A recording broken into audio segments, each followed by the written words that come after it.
even the little sounds, door closure, seatbelt spool, starter, the button you push,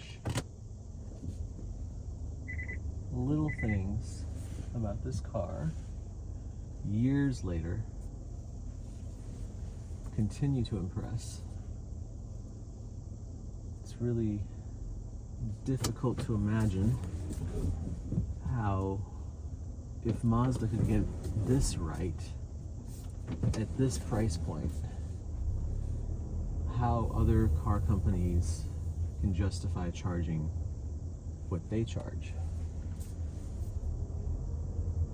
It's not the kind of car that on a test drive you're like blown away by, but I've now rented this car to drive from Atlanta, Georgia to St. Louis, Missouri. I've had this car on multiple occasions. I've suggested it to multiple people. There are very few cars in the modern day that I will happily drive again. You know, that's really what it comes down to. When I grew up, being that I'm on the older side, when I grew up, cars had a certain level of integrity to them. If you had a chance to drive a Mercedes 300E from, let's say, the late 80s, you would take that chance and take that opportunity to drive it every time it presented itself, because it was just a wonderful car to be in, to drive, to admire as an object. And very few cars today, I mean almost no cars today, I would say, especially today as in 2023, not today as in still on the road, give you that same feeling.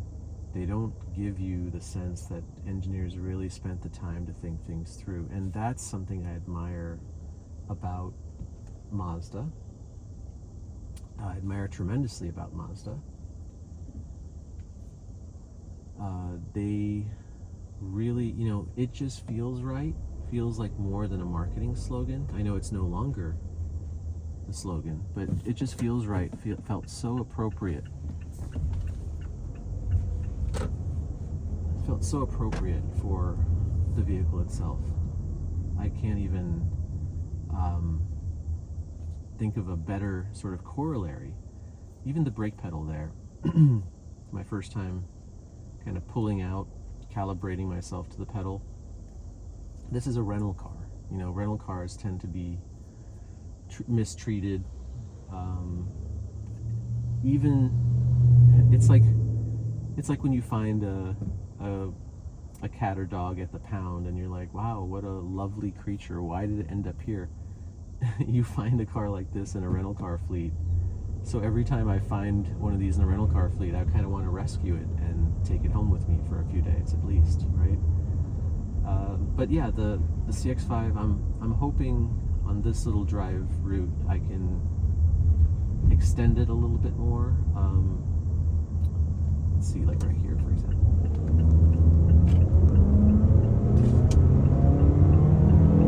So that's full throttle. Transmission shifts really well. Hangs onto the gear. Doesn't immediately go up. Kind of waits to see if I'm still in that mood. And now it'll probably say, hey, okay, he's doing all right now because I've calmed down considerably, right? So now it's going to shuffle up through the ratios. But still, it's not doing it in this very bipolar way. It's really reading my mind. And also something you may have noticed, I don't know if you could with the microphone setup that I'm currently using, but you may notice that the engine had an honest, earnest, it's working, but it's not unhappy doing so kind of sound. A bit of that Snow White whistle while you work. And the transmission, I mean, hard to fault how it snapped off that shift, and again, how it thought through the process. We're now doing about 70, so we're at like close to the maximum legal limit. And noise is well suppressed, not getting much in the way of wind noise. going to do like firm braking. Not a panic brake, but just firm. And the car, the suspension is well damped. It's not pitching forward. So when I try to challenge the car, what I like about it is it wakes up really nicely. And what that means for the car in the hands of the average user is there's a capability waiting beneath the surface of the car that gives you the opportunity to safely maneuver the car and safely get out of harm's way. That is often not possible with a car like this, with a crossover, with an affordably priced car. Again, as I look around at the cars around me, it's rare that you're seated in a car that you can look around, and especially in Los Angeles, California, and not feel a little twinge of envy every now and then. And in something like a CX5, I'm not giddy, ecstatic. Like, there will occasionally be a car that attracts my eye and says, oh, it must be nice to drive that, I'd like to be in that instead. But it's very rare in this car that I get that feeling, and that's kind of what I'm trying to get at here. When I say this is among my favorites on the market, it's really hard to put my finger on exactly why, but it's that feeling of when I'm behind the wheel of this, I am content. Contentment is, I don't know, I'm not talking about in sort of like a Buddhist way necessarily, but maybe I am, right? Maybe there is a little bit of enlightenment and contentment here. Again, I'm looking around as I drive. I'm trying to be aware of my surroundings. I really haven't spotted today at large. I haven't spotted anything I would rather be driving. I saw a Mercedes GLK, a refreshed Mercedes GLK, and I was like, oh, nice that one's still on the road. I think that would be a nice car to be in as well. I saw an original Lexus LS, and I was like, oh, how cool. You know, that's still on the road. That must be a nice car to be in if they've kept it up. There's a W123 Mercedes. There's an E46 M3. You know, like, you'll see little cars here and then, but do you notice the pattern? All of these cars that I'm pointing out are essentially discontinued cars. They're cars from years or even eras earlier. Whereas I'm sitting in a car that you can still go into the dealership and buy. They're still readily available in the certified pre-owned market or the still under warranty market. Basically, you can buy this, or you can buy, say, a Porsche Macan, and you're kind of in that, wow, these are really nicely done cars. The difference is there are a lot more disappointing Porsche Macans than there are CX5s, and I'll tell you why. It's very easy to mess up a Porsche Macan with the options list.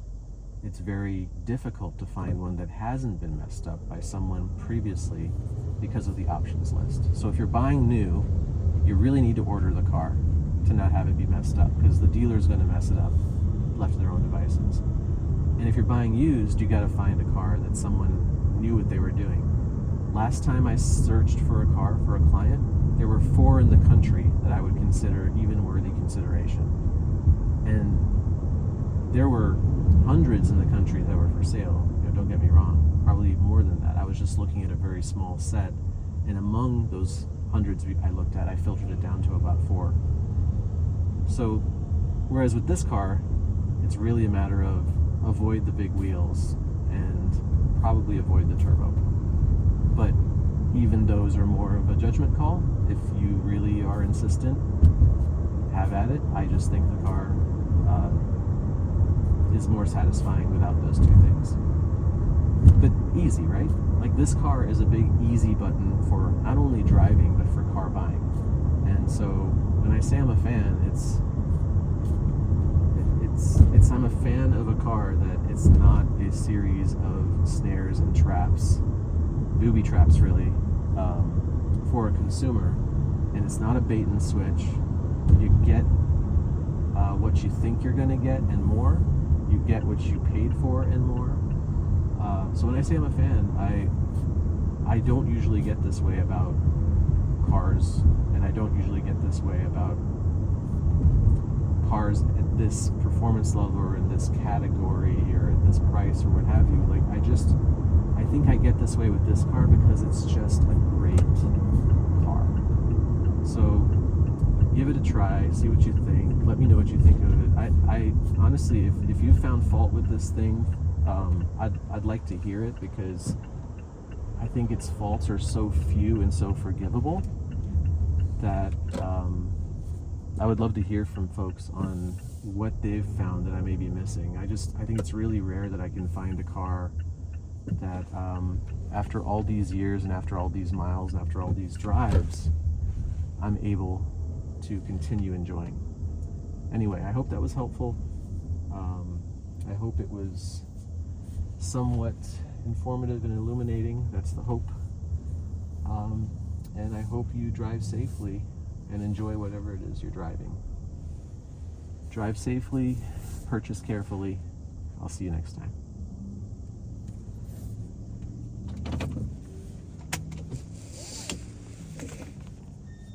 I'm gonna miss this thing.